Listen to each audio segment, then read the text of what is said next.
Hello and welcome to Lost Love Chronicles. Dear listeners, before we get started, drop a quick hi in the comments and let us know where you're tuning in from. Also, if you have any suggestions for us to make the channel better, please let us know. Now let's start with the story. My name is Wesley Brooks. I'm 37 years old and hold the rank of Major General in the United States Army. Some know me as a cybersecurity genius. Others don't know me at all, and that's how it should be. But as I stand here now, staring at my reflection in the gilded mirror of this hotel suite, I don't see any of those titles or accolades.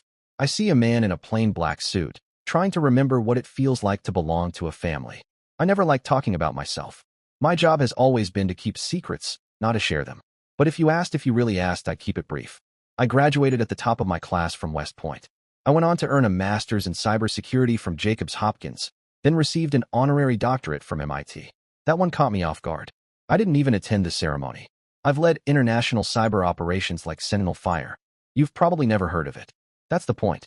I founded the Ghost Grid Unit, a team that doesn't exist on paper but has stopped threats that would have turned nations upside down. I've testified before Congress, behind closed doors. I've been recognized by NATO for operations that will never make it into any headline. That's the nature of what I do, things that happen in the shadows to protect the light. Now, I serve as Director of Cyber Strategy Integration and Defense Relations at the U.S. Army Cyber Command. In plainer words, I lead the Army's cybersecurity operations. I oversee defense contracts worth billions of dollars, coordinating with allies, agencies, and companies most people will never hear about. And yet, no one in my family knows this. To them, I'm just Wes, the eldest son, the one who left, the one they think chose to be a low-ranking soldier, wasting his potential. I stand in front of the Grand Elysium Hotel, a towering 5-star fortress of glass and marble that practically glows in the late afternoon sun. Today, it hosts my younger brother Brandon's wedding. The place looks more like a palace than a hotel. Pristine white marble columns line the facade, while inside, crystal chandeliers sparkle like constellations, casting fragments of light across velvet walls. A red carpet stretches from the curb to the main hall entrance, and the sound of jazz music floats softly into the evening air, mingling with the clink of glasses and murmured laughter of high society guests. I take a breath, then another. My fingers reach up to adjust my tie, clean black silk, and I feel the familiar coolness of my West Point ring press against my skin. It grounds me, reminds me of the promise I made to my mother long ago. "Promise me you'll be there for your brother's big day," she'd said. Her voice had cracked just slightly over the phone, a rare show of emotion from her. "Even if you're halfway around the world." "I'll be there, Mom," I told her. And now I am. Even though it's been nearly 10 years since I last came home. 10 years since I left the glossy, sculpted world of my family to live in bunkers, in concrete-walled data centers, in the quiet hum of server rooms, and under the fluorescent buzz of classified briefings. 10 years of choosing what mattered to me over what was expected. My family isn't ordinary. Nothing about them ever has been. My father, James Brooks, is the CEO of Nixora Dynamics, a behemoth of a tech conglomerate. Their footprint stretches through every sector that matters, and their influence is far-reaching. They supply software and equipment to the defense, healthcare, and finance industries. He's a tall man, my father, with salt and pepper hair and a posture that commands attention even in silence. Always in tailored bespoke suits. Always carrying that air of effortless power. Natural authority clings to him like cologne. James Brooks doesn't need to raise his voice. His presence alone bends a room to his will. Beside him is my mother, Helen. Graceful, quiet, but don't mistake that for weakness. She's sharper than most men in the room, her intelligence tucked behind gentle smiles and perfectly timed nods. She's always been his closest advisor, the one who knew how to steer storms without touching the wheel. And then there's Brandon, my younger brother, CFO of Nixora Dynamics. A younger, sleeker version of our father, minus the gray. He has the same quick mind, the same ambition in his eyes. The kind that devours rooms and leaves people wondering how they ever said no to him. Brandon knows how to charm, how to make everyone feel like they matter until they don't. They are giants in the eyes of others. The architects of a billion-dollar empire. Leaders. Visionaries. And me? I'm the one who said no. The one who turned down the family legacy and chose a path none of them would ever understand. I could have been rich. I could have had a corner office, a private jet, a face on the cover of Forbes. Instead, I chose server rooms and secure lines. Silence and service. I step into the banquet hall, and it hits me all at once. The scent of perfume, heavy, expensive. The glint of diamonds. The rustle of silk. The clink of wine glasses echoing off the high ceilings. Over 300 guests, dressed like royalty, laughing like the world belongs to them. A young woman in a hotel uniform approaches me. "Good evening, sir. May I see your invitation?" I offer it to her with a quiet nod. She checks it, scans the list, and smiles politely. "You're at table 17, she says, gesturing toward a far corner of the vast hall. "Thank you," I reply, and start walking. But the number hits me like a slap. Table 17. Not near the stage. Not near the family. Not even near the center. Just a small island in the back where the nobodies go. I try to brush it off, but a sharp pang cuts through my chest. It's not surprising. I told myself not to expect more. But still, it feels like someone just slipped a knife in quietly and twisted it a little, just for the sting. As I move through the room, I feel eyes tracking me. Not many, just enough to notice. A cousin I barely recognize. An old family friend. A few strangers in tailored suits. They nod, some smile. Polite. Distant. Like seeing a ghost you're not sure is real. That's Wesley, the eldest Brooks' son. I hear a woman whisper behind me, just low enough for her friend to catch it, just loud enough for me to hear. "They say he's still in the military," the other replies. Such a shame. With that mind, he could have done so much more. I don't flinch. I've been called worse. I just keep walking, pull out a chair at table 17, and sit. The others at the table barely register me. They're deep in a conversation about interest rates and real estate bubbles. One man's boasting about his new condo in Miami. Another's making predictions about AI and finance. They glance at me, smile, and then turn back to their world. I sip from my water glass, its condensation cold against my fingers. But the bitterness on my tongue isn't from the drink. It's from something else. I look toward the stage. Brandon is standing there, glowing in a perfectly tailored black tux. One arm around his bride, Erin, blonde, radiant, poised. The kind of beauty that photographs well, but still feels warm in person. Her smile is genuine. I can tell. Brandon laughs at something our father says, the kind of hearty laugh that carries to the back of the room. James stands beside him, raising a glass, delivering some toast, no doubt, filled with pride and legacy and vision. The whole room leans toward them. Magnetic. The Brooks. The successful. The admired. The ones who made it. I stare, unmoving. I take another sip. The taste is still bitter. My mind drifts to memories. Long before the medals, before the secrets, before the distance. Brandon and I were close once. Not just brothers, but partners in crime. We grew up in a sprawling house in suburban Virginia, the kind with white shutters and stone pillars, where every summer felt like a movie. There was a wide, green lawn that stretched endlessly under our bare feet, and a sparkling blue pool. Our father always taught us about integrity, about honor, about living in a way that upheld the Brooks name. "You must do what's right, no matter how hard it is," he would say over dinner, his tone firm but never cruel. His eyes sharp, focused, would lock on us across the long mahogany table, polished to a mirror-like shine. Back then, I believed him. I believed in those values with the kind of unwavering faith only a son can have. So when the time came, I didn't hesitate. I chose West Point. I chose the Army. I chose the harder path because I thought he'd see it the same way I did, as something noble, something worthy of pride. But I was wrong. I still remember the day I told him. His expression shifted, as though I had told him I planned to disappear. "The Army," he said, voice low and tight. Not angry, worse. Disappointed. "You want to spend your life in barracks? Earning pennies? When you could be in a corner office overlooking the TOAC?" I stood my ground, but inside, it felt like the earth beneath me had given way. Brandon was there too. 18 years old. Cocky, clever, still finding his place in the world, but already knowing exactly how to please our father.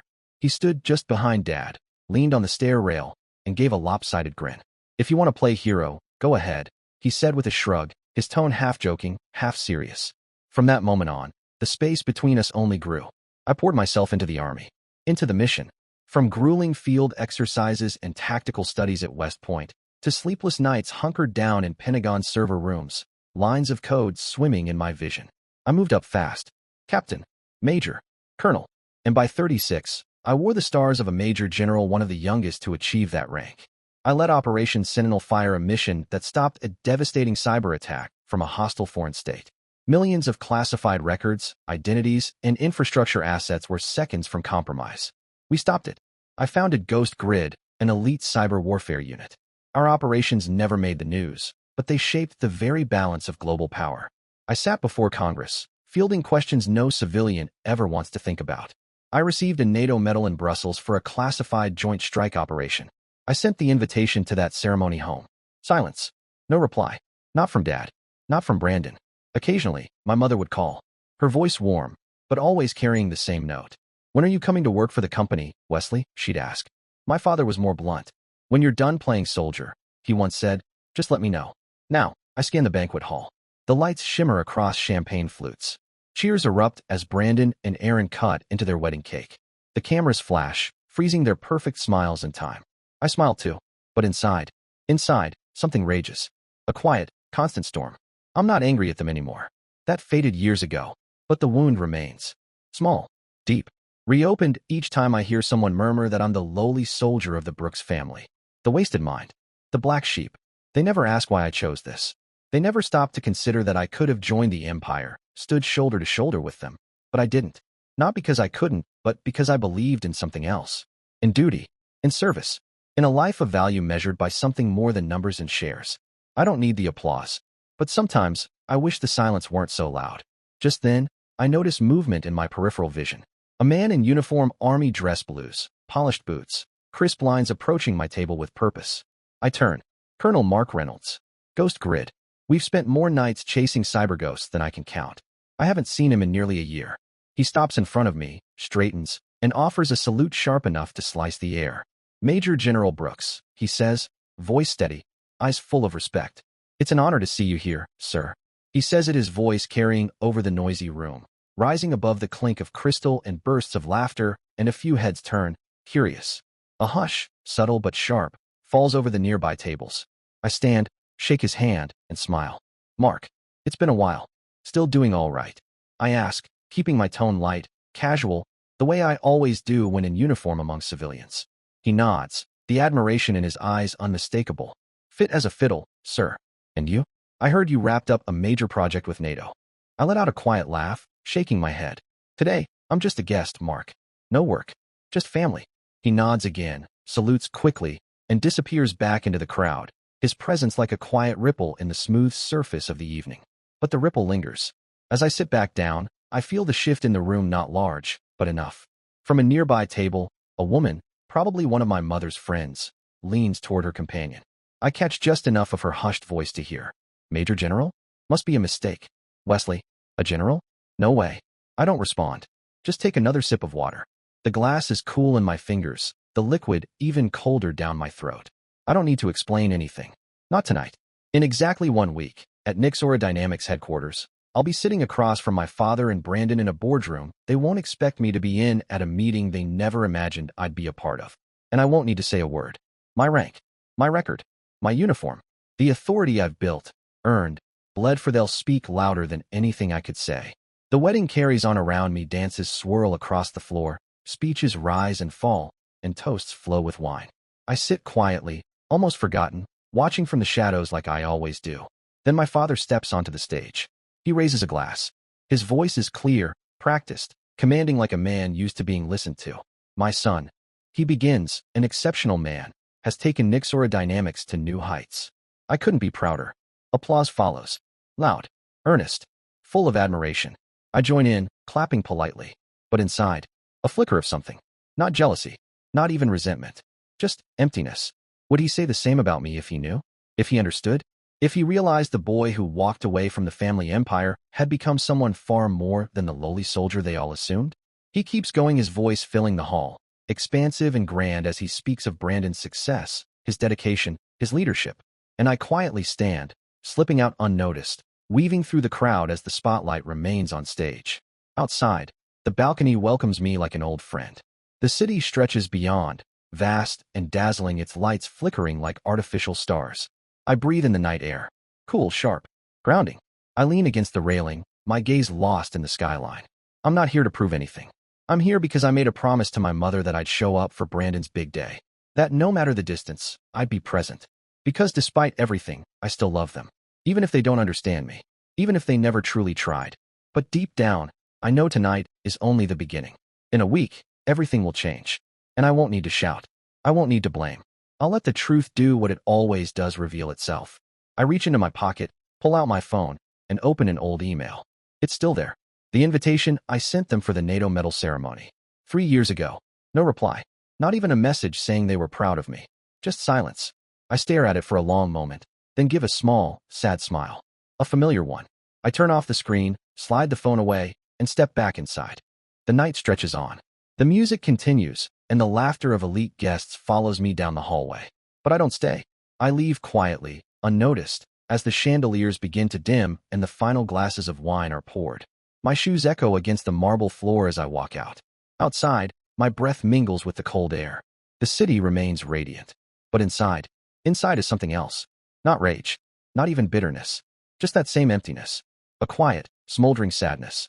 Like an old wound being prodded. I'm not angry at my family truly. I'm not. I've had years to process it. Years of silence, of missed holidays, of unopened emails and unacknowledged invitations. I've learned to accept that they don't understand me. They never really have.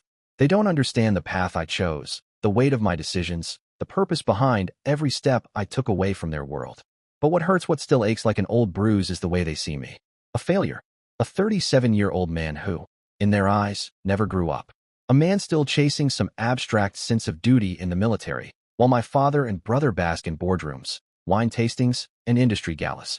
They call me the lowly soldier, as if I've spent the last decade polishing boots in a dusty barracks and waiting for a government paycheck. They don't know. They don't want to know. They don't know I'm a major general. Don't know I command forces, shape cyber doctrines, and hold the authority to approve or reject defense contracts their corporation covets, pursues, depends on. And I'm not going to say anything. Not yet. I step into a taxi, the driver glancing back at me through the rearview mirror, but saying nothing. I give him the address. My parents' estate. The ride is quiet, the city passing by in streaks of light and shadow. By the time we reach the house, the moon is high and silver.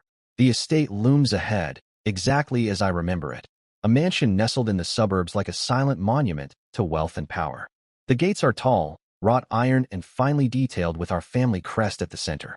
The front lawn is trimmed to perfection, hedges shaped like sculptures, the pool in the backyard shimmering under moonlight like a silver mirror.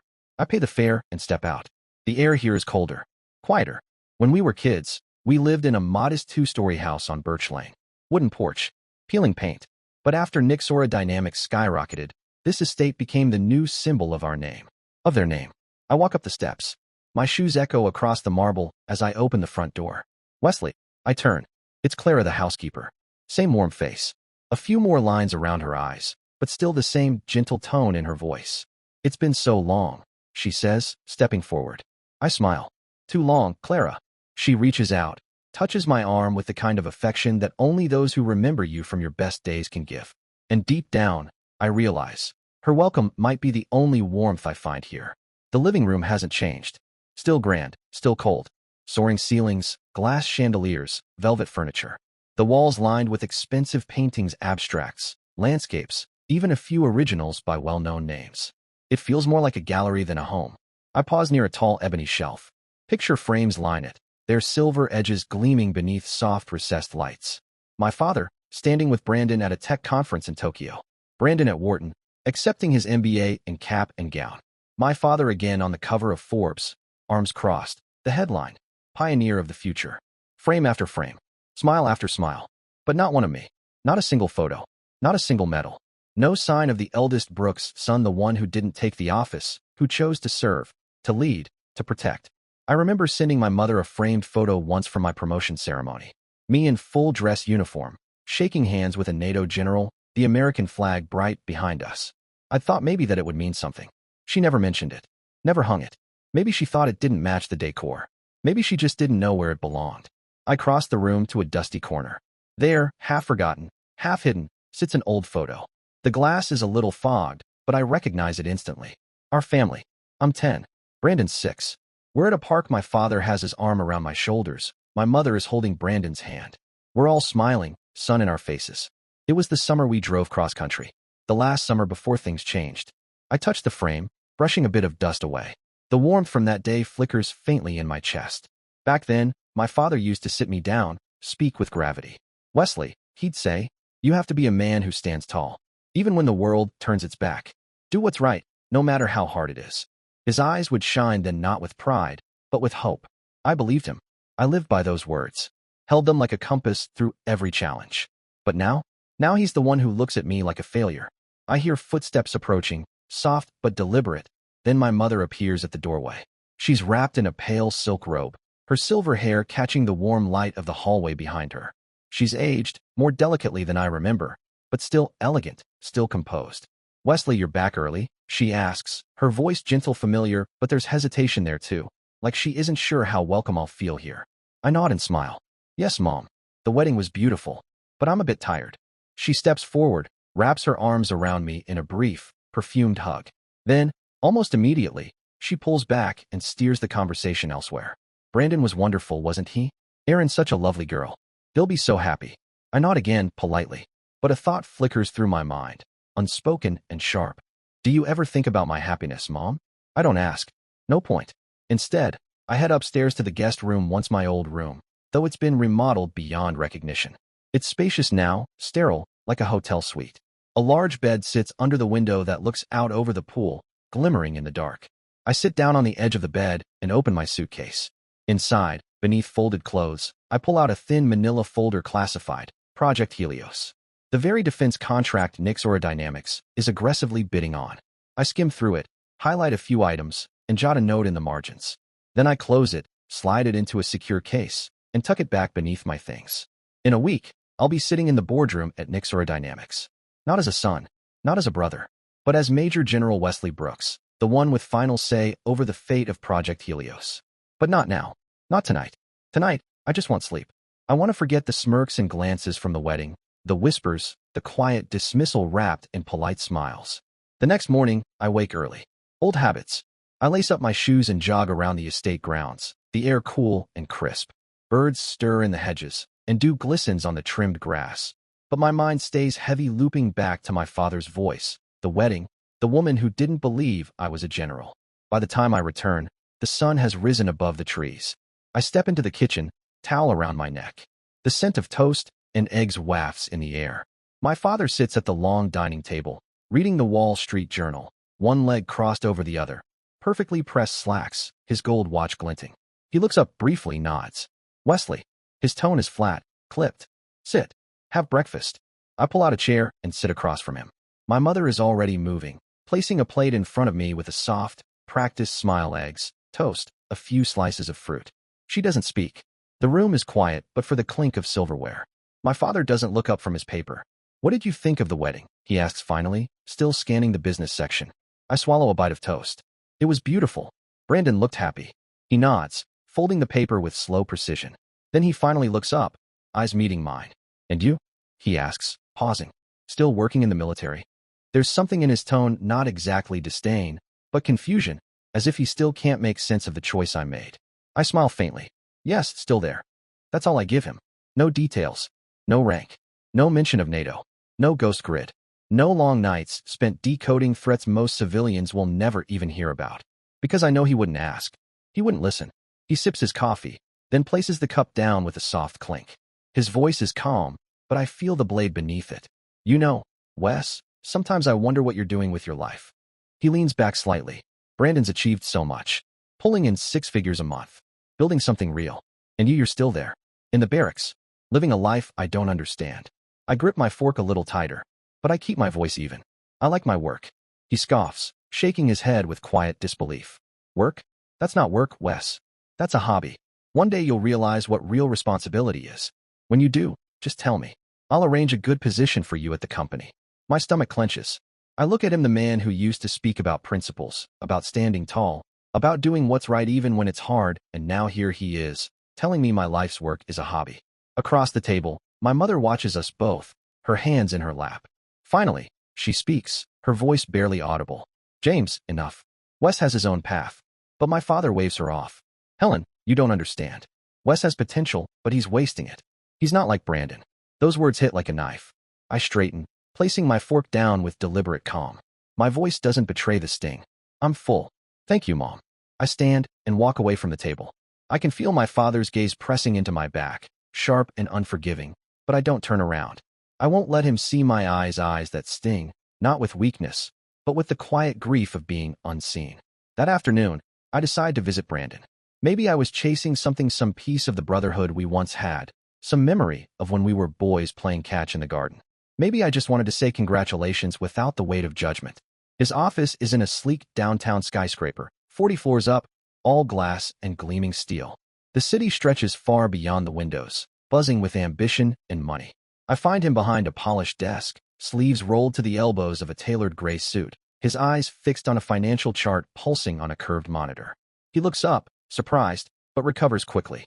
"Wesley, didn't expect you," he says, rising and offering his hand. I shake it, but the gesture feels clinical, like we're strangers playing a part. "Congratulations," I say, taking a seat across from him. "The wedding was great." Brandon leans back in his chair, a grin spreading across his face. "Thanks. Aaron and I planned it for a year. Cost a fortune, but worth it." He tilts his head slightly, curiosity flickering in his eyes. "And you? Still in the military?" That question again, like a reflex, like they all ask it not to know the answer, but to remind me of my place. I nod. "Yeah, still there." He laughs, but the sound is hollow, too polished. "You're one of a kind, Wesley. Dad's right, you could do so much more. But you choose to stay there. Why?" Like the hero vibe. I stare at him. My little brother. The kid who used to run behind me barefoot in the yard, shouting my name, begging me to show him how to throw a perfect spiral. Now he sits behind a desk worth more than my Jeep, looking at me like I'm a fool in a costume. "I like my work," I say. "Even. Steady." Brandon shrugs.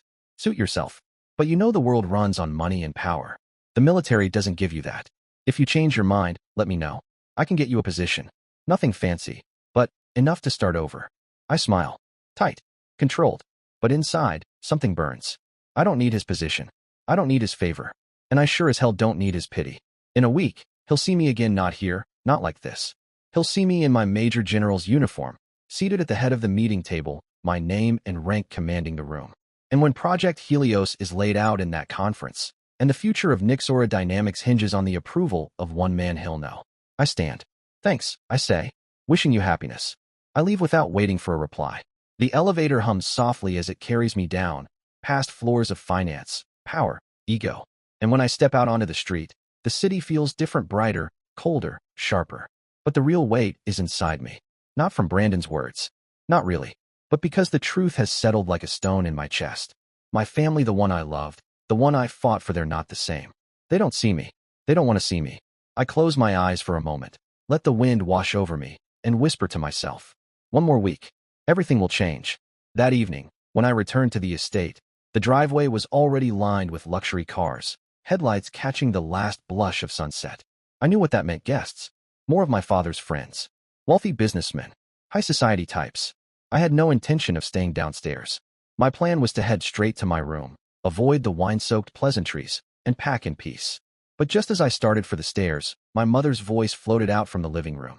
"Wesley, come in. Meet everyone," she called, her tone light and cheerful, as if everything were fine, as if the last few days hadn't been quietly suffocating. I hesitated, then walked in. The living room was full, crystal glasses in hand, silk dresses brushing against leather armchairs. The lighting was warm, low, calculated. Conversations hummed in soft, polished tones. A few heads turned as I entered. My father stood by the fireplace, a drink in hand, his laughter already mid-story. He noticed me and gestured lazily. "This is Wesley," he said, the introduction so casual it felt like an afterthought. "My eldest son. He's serving in the military." There was no pride in his voice, no weight behind the words. A man seated beside him, a round-faced fellow in a navy blazer, likely one of his golfing friends, let out a laugh that echoed through the room. "The military? Really? You didn't want to work with your dad?" he asked, raising an eyebrow like I'd just confessed to joining a circus. "Nixora Dynamics is dominating the market," he added with a self-satisfied grin. Chuckles followed, the kind that coat themselves in velvet but slice underneath. I smiled politely. I like my work. But they didn't stop. A woman with glittering pearl earrings leaned in from the sofa. "Oh, what a pity," she said with mock sympathy. "With Brooks jeans, you should be a billionaire by now." More laughter. Someone clinked their glass. Then my father, sipping his wine, chimed in with a dry chuckle. "Exactly. But Wesley, he wants to be a lowly soldier. I don't know what he's thinking." The room erupted. I stood there, each word a stone against my chest. They didn't know. None of them knew. I could have told them. Could have shut down every laugh with a single sentence. But I didn't. I simply nodded, murmured "excuse me," and left the room. Upstairs, I closed the bedroom door behind me and sat on the edge of the bed, my heart pounding. My hands were steady, but my breath was shallow. I lay back, eyes fixed on the ceiling. Their laughter still echoed in my head. I clenched my jaw and whispered to the silence. One more week. One more week, and they'd see. After 3 days in that house, I began to pack. The silence between me and my father grew thicker by the hour. When I zipped up my bag and made my way downstairs, he was waiting by the door. He extended his hand. His grip was firm. "If you change your mind, just call me," he said evenly. "Nixora Dynamics always has a place for you." I nodded. Not a word. I didn't need his place. I'd built my own. And in 1 week, he would see. I returned to my apartment just outside D.C., a modest place near the Pentagon. White walls, an old wooden desk, a bookshelf crowded with files and binders marked with red stripes and acronyms the public never hears about. I set down my bag and got to work checking emails, sorting through the classified material for the meeting. I wasn't nervous. I'd faced world leaders, sat across from generals with eyes like stone, made calls that determined the fate of thousands. But this time was different. This time, it was personal. This time, I would face my father and brother across a gleaming table, not as a son, not as a sibling, but as Major General Wesley Brooks, the man who held the fate of their biggest project in his hands.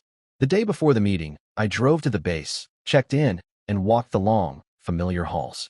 The place had its own kind of rhythm, boots hitting tile, radios hissing faintly, the low murmur of people who carry the world's weight without needing applause.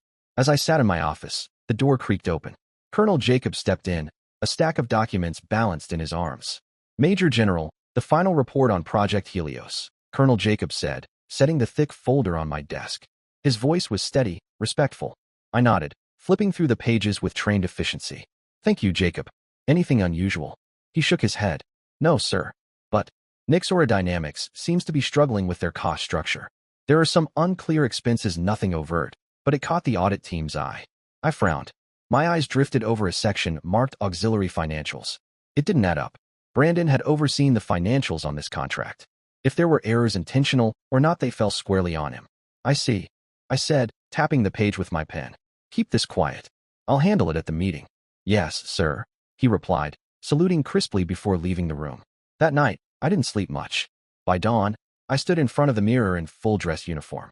Deep blue wool, silver trim, sharply creased pants. The rows of ribbons on my chest shimmered under the light, my insignia catching like a glint of steel. My name was stitched in dark lettering, Brooks. Above it, my rank, Major General, U.S. Army. I didn't wear this to boast. I wore it because it was me. It was the 10 years they called a waste. The years I bled, rose, endured. The years they erased. I stepped into the car waiting outside. The driver saluted, then started the engine. As we moved through the city streets, towers of glass and steel rose on either side. My thoughts didn't stray far. I thought of my father's smirk, of Brandon's patronizing grin, of their friends laughing. One more meeting. When the car pulled up in front of Nixora Dynamics headquarters, a polished monument to wealth and ambition, I sat still for a beat, staring at the building. It was as sleek and towering as they thought they were. I exhaled, then stepped out. Inside, the lobby gleamed with brushed chrome and marble.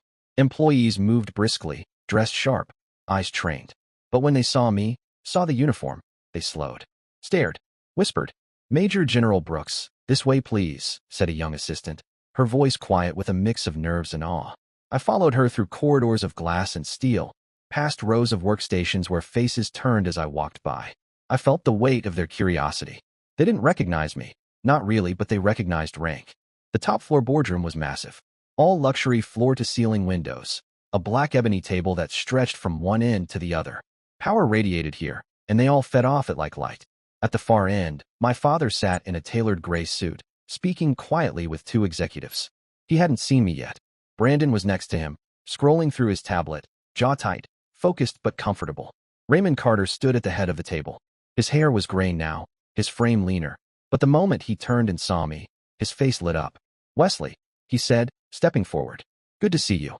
"Raymond," I replied, and offered my hand. His grip was firm, genuine. Raymond had known me years ago. During a NATO operation in Brussels, we had shared long nights decoding cyber threats and protecting military infrastructure. He wasn't just an executive, he knew the stakes. I took my seat at the long table. The room shifted. The buzz of small talk dulled. Out of the corner of my eye, I saw my father glance up. His eyes widened. A flicker surprise, discomfort, something unguarded flashed across his face before he turned quickly away, jaw tight. Brandon saw me next. His brows drew together. He leaned over to whisper something to the executive next to him. Confusion, possibly concern. I imagined his mind running circles, trying to figure out what I was doing here in that uniform. Let them wonder. I said nothing. I placed the Project Helios folder on the table in front of me and waited. Raymond raised his hand, tapping the table lightly. Conversation stopped. "Ladies and gentlemen," he began, his voice smooth and commanding. "We're here today to discuss Project Helios, a critical defense contract with the Department of Defense. We've been working toward this for a long time." He paused, then turned toward me with a smile of genuine respect. "And I'm honored to introduce the representative from the military, the one with final approval authority for this project." He turned to the room. Major General Wesley J. Brooks, Director of Cyber Strategy Integration and Defense Relations, U.S. Army Cyber Command. The room fell silent. I felt every pair of eyes in the room lock onto me, sharp, focused, like invisible bullets trained on my chest. My father's hand froze, his coffee cup midway to his lips. Brandon jerked around in his chair, mouth slightly open, eyes wide in disbelief. The executives whispered to one another, some hastily flipping through their briefing packets, as if trying to confirm that the name in the documents really matched the uniformed man now sitting at the head of their table. I sat tall, shoulders square, eyes steady. I met Raymond's gaze and gave a small, professional nod. "Thank you, Mr. Carter," I said, my voice even, resolute. "I'm ready to begin." There was a pause. My father cleared his throat, his voice brittle and uncertain. "Wesley," he said, struggling to keep composure. You're a major general?" I turned my eyes to him. "Yes, sir," I said, plain and firm. "Nothing more. Nothing less." Brandon shook his head in disbelief. "No way," he muttered under his breath, almost like a reflex. Before anyone else could speak, Raymond stepped in, his tone clipped and commanding, like a man restoring order. "Major General Brooks is one of the world's leading cybersecurity experts. We're fortunate to have him here today." His words landed like thunder. My heart pounded, not from nerves, not from pressure. I was used to both. This was different. This was the sound of 2 decades collapsing into a single moment. A strange satisfaction rose in me, not triumphant, not smug, just quiet. Quiet and full of ache. This moment, this seat, this uniform, this was what it took for them to see me. Why? Why now? Why did I have to stand here in a starched uniform, my chest weighed down with medals, for them to recognize I was never less than Brandon, never less than worthy? The whispers in the room faded as the focus shifted to me. I could feel it, the shift in the atmosphere, the gravity I now carried. And I let it settle. I didn't flinch. I had work to do. I set the Project Helios folder down with purpose and looked across the boardroom at suits that cost more than a soldier's salary, at assistants hunched over notepads, scribbling every word I said. I saw my father, still frozen, still silent. His jaw was tight, his hands gripping a pen like it was the only anchor in the room. And Brandon, his collar stiff, his fingers twitching at his tie, looked like he was holding his breath. His eyes darted to our father, maybe searching for instruction or a lifeline. None came. I cleared my throat and began. "Ladies and gentlemen," I said, my voice carrying across the room, "Project Helios is not merely a tech venture. It is the digital shield that will stand between our national infrastructure and foreign cyber aggression. It is the backbone of our defense. And every aspect from codebase to cost must meet the highest standards of scrutiny." I let that hang in the air a moment. I need Nixora Dynamics to provide full clarity on 2 fronts: your cybersecurity protocol and your financial framework. I expect transparency. Today, my gaze found Brandon. I didn't blink. He blinked first. Major General," he began, his voice cracking slightly, the confidence in his tone forced and paper-thin. "We've optimized the cost structure for maximum efficiency. All expenses are fully reported." He slid a stack of documents toward me, the pages perfectly aligned, but I noticed it. The hesitation, the tremble in his fingers. Brandon always had a confident touch, the kind that came from privilege and praise. But now, under my scrutiny, even his hands betrayed him. I took the folder without a word, flipped through the sheets methodically. My eyes skimmed the numbers, but I didn't need to read them. I already knew what they said. Colonel Jacobs' report was etched into my mind like every piece of intel I'd ever processed in war zones. "The $47 million expenditure for the Singapore subsidiary," I said evenly, not looking up. "It's not clearly justified." I paused, then raised my gaze, locking it onto Brandon. "Can you elaborate on its purpose?" He froze. The silence in the room was sharp and total. The kind of silence that stretches long enough to make a man sweat. I wasn't his brother at that moment. I was the man with the authority to sink their biggest contract. Brandon swallowed, his Adam's apple jerking. He flipped back a few pages, frantically scanning for something, anything that might save him. It's an investment," he stammered, "for auxiliary research." His voice cracked at the edges, like brittle glass. "Auxiliary research," I repeated, raising an eyebrow. I tapped the folder with a gloved finger. "Do you have a detailed report on the outcomes of this research?"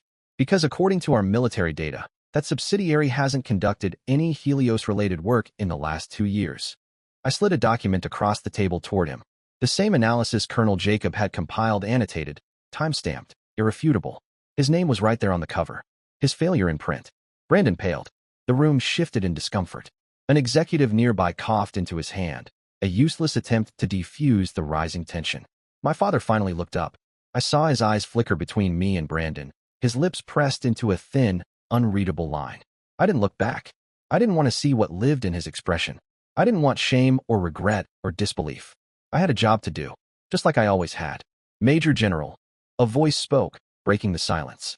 Eleanor Harper. Sharp. Experienced. Careful. She leaned forward slightly, her expression composed but wary.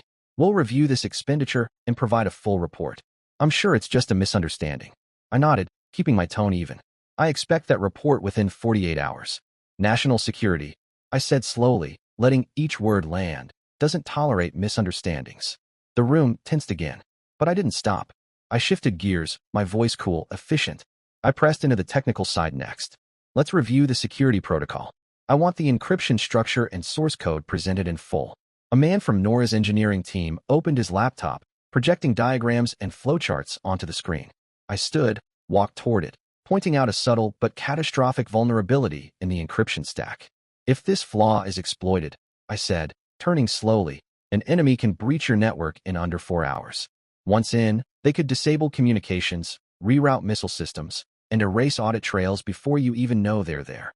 The engineers nodded, visibly shaken. One woman scribbled notes so fast her pen nearly tore the page.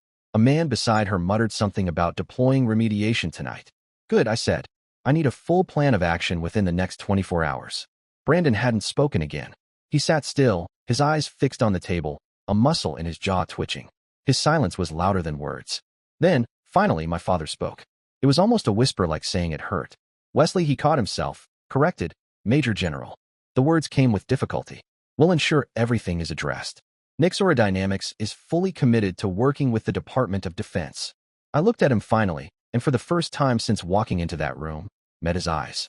I trust that commitment. Mr. Brooks, I said, keeping my tone measured. But the weight of the moment pressed deep into my chest. Hearing him call me Major General in front of this room, this world he had always ruled, was a moment I never thought I'd have. It didn't feel like revenge. It felt like recognition. And still it didn't undo everything. The meeting stretched on for 3 hours. I ran it with discipline, with clarity, with the practiced precision of command. Every question I asked, every directive I gave, was aimed at strengthening the project, not dismantling it. Because that was who I was. I wasn't there to humiliate. I wasn't there to punish. I wasn't there to settle scores with my father or Brandon. I was here to do what was right. Not for revenge. Not for applause. Just for the mission, just like my father once taught me, back when I was a boy sitting at his desk, watching him solve problems with discipline and pride. But somewhere along the way, he'd forgotten that lesson. Or maybe he'd just stopped believing I was the kind of man who could learn it. As the meeting ended, the executive stood and began shaking my hand, one after another. Their grips were firmer than when I'd entered, their smiles real, now not the polite ones given to a stranger. Impressive, I heard one whisper to another. Didn't know Brooks's son was a Major General. I didn't respond. I didn't need to. I gathered my documents with calm precision. My role here was done. The mission parameters had been met. Still, inside, I just wanted to leave. The stares, the whispered acknowledgments, even the respect, it all felt heavy. Too late. Too loud. As I turned to go, Raymond Carter stepped over and placed a hand gently on my shoulder. You did great, Wesley, he said, his voice warm, personal. I always knew you were special. I managed a small smile for him, but it felt hollow. I wasn't basking in any triumph. I just wanted to breathe. My father and Brandon didn't leave with the others. They lingered at the far end of the room, stiff, uncertain. I knew they wanted to speak. I could feel it in the way they hovered, like they didn't know how to step forward. I wasn't sure I was ready either. I stepped into the hallway, the cool draft from the tall windows brushing against my skin. It was a moment of relief, of solitude, brief and necessary. An assistant hurried up behind me, holding a glass of water. Major General, she said gently, Mr. Carter invites you to his private office for further discussion. I nodded. I already knew what was coming. This wasn't about reports or strategy. It was personal. It was overdue. Raymond's office was at the corner of the building. The city sprawled beyond the glass walls, silver towers, busy streets, everything humming far below. Inside the room, waiting for me, were the three people who once made up my entire world. My father, Brandon, and my mother. Raymond gave me a soft, knowing look. "I'll let your family talk," he said before slipping out and closing the door. Silence fell. I stood in full uniform, the medals, the stars, the weight of it all clinging to me. My father sat stiffly in a leather chair, eyes shadowed with a dozen emotions: surprise, regret, something that looked like shame. My mother was on the couch, her eyes red, her hands trembling as she held a tissue. She looked at me like she didn't recognize me, like she was trying to reconcile the boy she'd kissed goodbye years ago with the man standing here now. Brandon was by the window, staring out at the skyline, his reflection ghosted in the glass. He didn't look back. Then, finally, my father spoke. His voice was low, uncertain. "Wesley." He paused. "Tried again. Why didn't you say anything about this?" He gestured vaguely at my chest, at the uniform, at the insignia he once told me were fancy Boy Scout badges. I held his gaze. The emotions swelled in my throat, but I pressed them down, kept my voice even. "I did, Dad," I said quietly. "I sent invitations. To my promotion ceremonies. I emailed about Sentinel Fire, the NATO medal. I sent pictures when I was honored. My voice nearly cracked. I swallowed it back. No one replied. No one asked. My mother let out a choked sob, covering her mouth. "Wesley," she whispered. "I didn't know. I thought you were just doing office work. In the military." Her voice broke completely. "I didn't understand what you do. I wanted to walk over. To hold her. Tell her it was okay. But I couldn't. Not yet." I stayed where I was. Rigid. Guarded. Brandon turned slowly from the window, hands still in his pockets. "Wesley, Major General." He corrected himself, the words awkward but genuine. "I was wrong." He looked down. "I mocked you. I thought you weren't good enough. That you weren't serious." He met my eyes finally. "You deserve respect." I studied him, saw the shame in his face. I remembered the laughter, the jabs, the way he'd always treated me like the family disappointment. A part of me wanted to forgive him right there. Go back to the days when we were brothers, really brothers. But another part still ached, and that part wasn't ready. Then my father stood. The man who used to be larger than life to me, who now looked a little smaller, like he'd aged in the last few minutes. "Wesley," he said again, quieter this time. "I thought you needed me to guide you. I thought you were wasting your potential." He paused. "I was wrong." He paused, as if the words were foreign on his tongue. "I'm proud of you." 10 years. That was how long I'd waited to hear those 4 words from my father. And even now, even with the uniform on my chest and the medals gleaming under office lights, they didn't land the way I'd always imagined. They weren't triumphant. They weren't redemptive. They just hurt a little less than the silence that had come before them. I looked at him, feeling a flicker of warmth mixed with an ache I didn't know how to name. I just wanted to be respected for the path I chose. I said, my voice low, steady. "Not because I rejected yours." My father nodded slowly. His eyes were glassy, distant, like he was sifting through memories or guilt. "You're right," he said quietly. "I didn't see you." He looked down, as if ashamed of the truth finally spoken. "I'm sorry." I didn't respond. I couldn't not without letting the crack show. I just nodded, turned away. My heart felt heavy, like it had run a marathon carrying a lifetime of silence. I hadn't come here to win. I wasn't here for retribution or guilt. I just wanted them to see me. Truly see me, not through the lens of money or position or reputation. Not compared to the son they expected me to be. Just as me.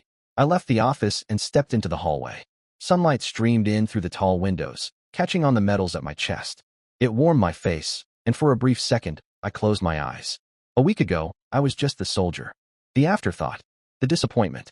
Today, I was Major General Wesley Brooks, the man who had silenced a boardroom, redirected $1 billion project, and forced Nexera Dynamics to take accountability. But deep down, I was still just Wes. The son. The brother. The man who still, in some quiet place in his heart, wanted his family to understand him, not because of his rank, but in spite of it. Back at my apartment near the Pentagon, the stillness of the small space wrapped around me like a familiar blanket. I took off my uniform with practiced ease and hung it on the rack, letting its weight lift off my shoulders. But the heaviness in my chest stayed. At my desk, I opened my laptop. A dozen emails blinked in the inbox, but I went straight to the one from Colonel Jacob, an update on Project Helios. The numbers confirmed what I suspected. Brandon's cost structure had gaps. Not fraudulent, just careless. Negligent. The kind of mistakes that wouldn't just cost money, but potentially lives if exploited. I sat with it for a few minutes, the cursor blinking in an empty reply window. Then I began typing, the words measured and clear. "Raymond, the report confirms multiple oversights in the financial structure. While there is no sign of fraud, The current management leaves critical vulnerabilities. This isn't intentional, but it needs immediate correction to ensure national security. Please act swiftly before the Pentagon is forced to intervene. I hit send, then leaned back in my chair, exhaling a breath I didn't realize I'd been holding. It wasn't about saving face or throwing blame. It was about doing the right thing. I hadn't exposed Brandon. I'd given him a chance to fix what he'd broken. The days that followed pulled me back into the rhythm of cyber command. Lines of code, classified briefings, darkroom strategies to protect networks I couldn't even name aloud. The grind kept my mind sharp, my hands busy. But the faces stayed with me. My mother, her voice cracking. My father, finally faltering. Brandon, silent and stunned as I confronted his numbers with the facts. A week after the meeting, an email from Brandon appeared in my inbox. The subject line was just, "Thanks." I opened it slowly, unsure what I expected. What I found was something I hadn't seen from him in years: humility. "Wesley, I've reviewed the entire cost structure for Helios, as you requested. There were things I didn't handle well, and I'm fixing them. Thank you for not making a big deal out of it. I was wrong to underestimate you. If you have time, I'd like to meet just us brothers." I read it once. Then again. A quiet warmth crept into my chest, small, tentative, but real. I replied simply, "Good. I'm free this weekend. Let's meet at the old coffee shop." It was the small cafe tucked between the bookstore and the park in the suburbs, nothing fancy, just worn chairs and faded wallpaper, but to us, it was sacred ground. We used to sit there for hours as kids, huddled in that same back corner, trading naive dreams about building robots, starting a tech company, even flying planes one day. Brandon replied to my message almost instantly, "Saturday. Same time as always." I stared at the screen for a few seconds before putting the phone down. I felt a flicker of something, hope maybe, but I kept it caged. Caution had become second nature. Still, part of me wanted to believe that maybe, just maybe, we could bridge the silence that had stretched so far and for so long. That weekend, I kept it simple. Shirt and jeans. No uniform. No medals. I wasn't walking in as Major General Brooks. I was just Wes's older brother. When I stepped into the cafe, the smell of espresso and warm bread hit me like a memory. Brandon was already there, sitting in our old spot, his fingers wrapped around a latte. He stood as soon as he saw me, offering a small, genuine smile, the first one I'd seen from him in years. "Wesley," he said softly, like he wasn't sure if he had the right to say my name. "Thanks for coming." "Of course," I said, sliding into the booth across from him. "You're buying, right?" He laughed, the sound awkward but real. "Least I can do." We talked. At first, it was light work, the weather, Aaron's new job. It was stiff, cautious, like two men walking through a minefield neither wanted to admit was there. Then Brandon set his cup down, leaned forward, and looked me in the eye. "Wesley, I'm sorry," he said. His voice didn't shake, but there was weight in it. "I thought you weren't good enough.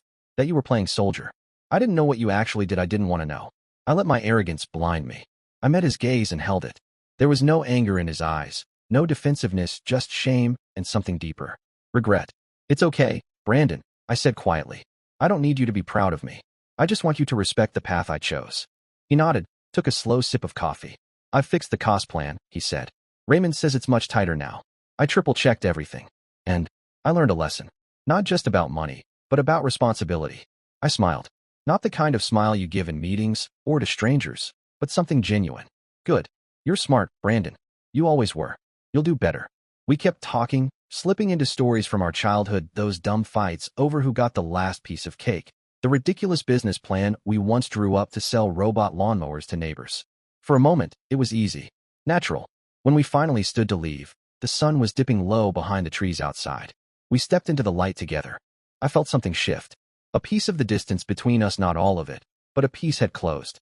Maybe not enough to call it a full reconciliation, but enough to believe we could be real brothers again. A few days later, I was going through morning reports when an email from my father landed in my inbox. The sender, Edward Brooks. The subject, internal memo, Project Helios.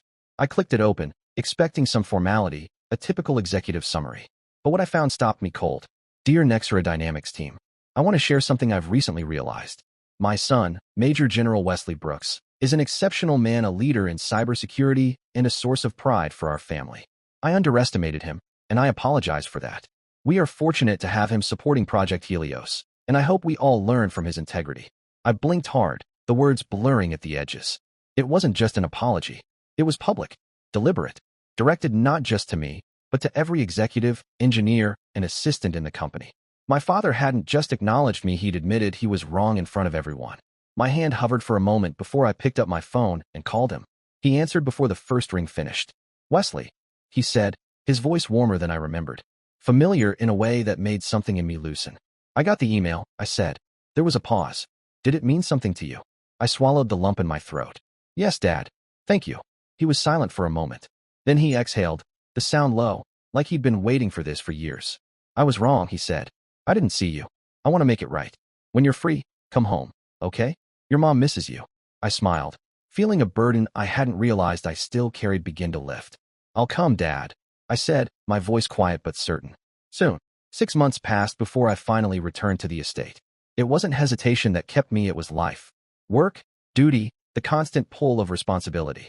But deep down, I needed the time. Time to believe the change was real. Time to trust it. As I stepped through the front door, something felt different. Lighter. Warmer. Before I could even take my jacket off, my mother rushed toward me, wrapping her arms around me like she used to when I was a kid. "Wesley," she said, beaming, her voice brimming with joy. "I made apple pie for you." I laughed, hugging her back tightly, breathing in the familiar scent of her perfume, lavender and old pages. My father stood a few feet behind her, watching. He extended his hand, and this time, the grip wasn't stiff or formal. It was warm, steady. "Good to see you, Wesley," he said, nodding once. But his eyes said more than the words ever could.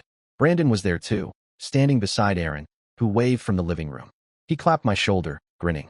"No meetings this time, Wesley," he said. "Just family."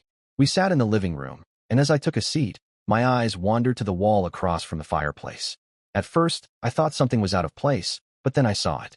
There, between my father's old Forbes magazine cover and Brandon's framed MBA diploma from Stanford, hung a new photo, one of me in uniform, receiving my NATO medal. It wasn't large or flashy, but it stood proudly, the frame polished and new. I stood, walking toward it slowly. My throat tightened. "Who hung this?" I asked. My mother smiled gently. "Your father did."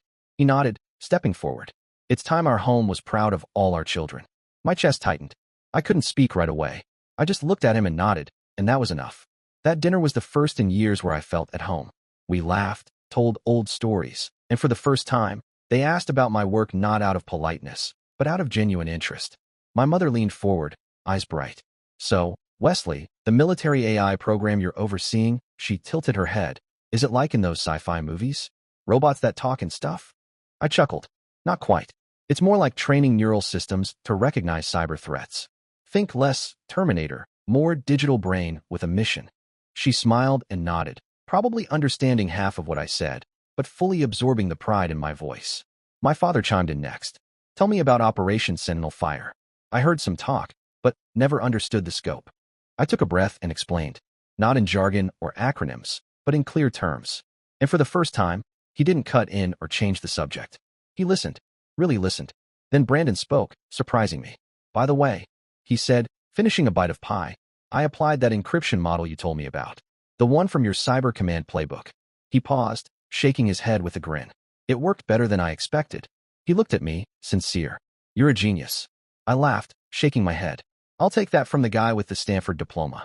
As dinner wound down, I stepped out into the garden, the moonlight casting soft silver lines across the lawn and the pool shimmering quietly in the distance.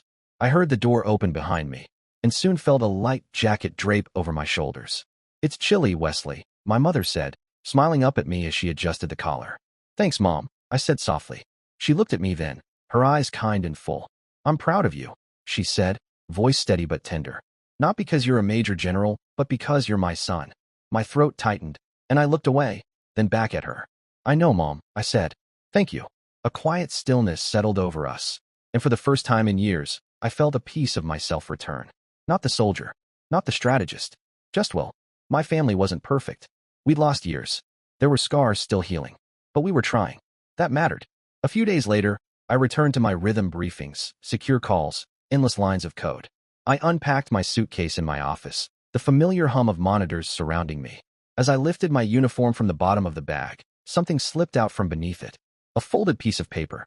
My name in delicate cursive. It was my mother's handwriting. "Wesley, I'm proud of you. Not because you're a major general, but because you're my son. Love you." I smiled, placing the letter beside my NATO medal on the desk. It didn't shine like the ribbon brass, but it held a different kind of weight.